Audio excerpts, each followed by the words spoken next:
I'm really excited to be able to tell you where in Africa you come from. First up, Rairu. We traced your ancestry to a country called Nigeria. I knew it. You knew it? I had a good feeling. I don't know why. I just... Well, what do you know about Nigeria? Not much at all. Nigeria sits on the western coast of Africa, sandwiched between Benin and Cameroon. And more than 250 ethnic groups live within its borders. Well, Nigeria is actually the country that we find the largest number of results from. But in our group, it wasn't Nigeria that yielded the most results. You and everybody on your mother's side of the family share ancestry with people living in Cameroon. We talked about that earlier. Yes. Like Anisha, Norel's lineage originated in Cameroon. Well, me and my family, we planned on going to Cameroon. His family waited for Norel's test results before booking a flight across the Atlantic to Cameroon. Like its much larger neighbor Nigeria, Cameroon has hundreds of ethnic groups. The people speak 24 native African languages, plus English and French. Cameroonian culture absorbed these languages after European colonizers arrived in the 1500s to trade goods and acquire slaves. Now when people ask me where I'm from, I have to either say Washington, D.C., or I have to say, well, technically I'm from Cameroon. Unlike the other teams, Brittany is from more than one country.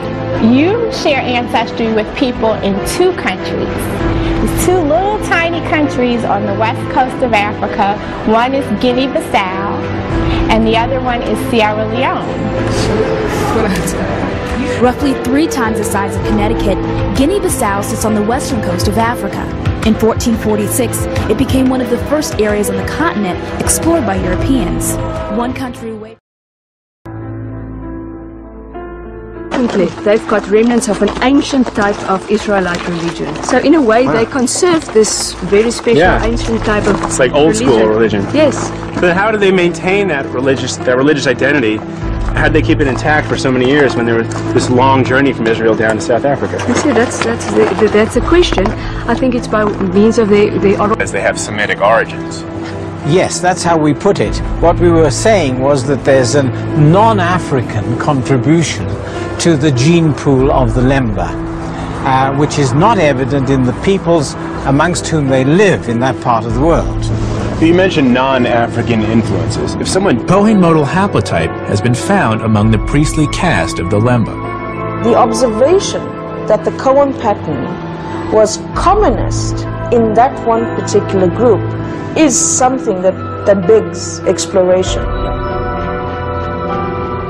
This link supports the Lemba's oral history and the archaeological clues we've seen in the places they say they lived. Hardcore time. But Himmler is quick to point out the limitations of genetic science. Now, in terms of whether the Lemba are Jewish because they have the Cohen modal haplotype or not, is something that science cannot address. Because cultural identity is a social construct. No genetic data is going to tell you that you are Jewish, or that you are Hindu, or that you are Christian, or any religious domination. Himmler tells me that the presence of the Cohen modal haplotype can't tell us anything about the Lemba's religion. Yet just as remarkably, it can tell us where their ancestors came from, and it's not in Africa. There is this interesting genetic information showing us that some of the original founders did come from other parts of the world other than Africa. From our data, I would put my money on saying it's the Middle East. Himmler is convinced that Lemba ancestors did indeed come from the Middle East.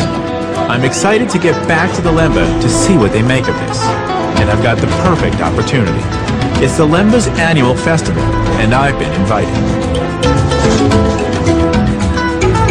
It's hard to believe that these people, who to the casual observer look just like the other African communities they live among, actually do have DNA passed down from Middle Eastern forefathers. This proves that when it comes to race, looks really can be deceiving. This annual festival is a chance for the oral history and traditional songs of the Lemba to be passed on to the next generation. This song tells the story of the Lemba's journey all the way from Israel to South Africa.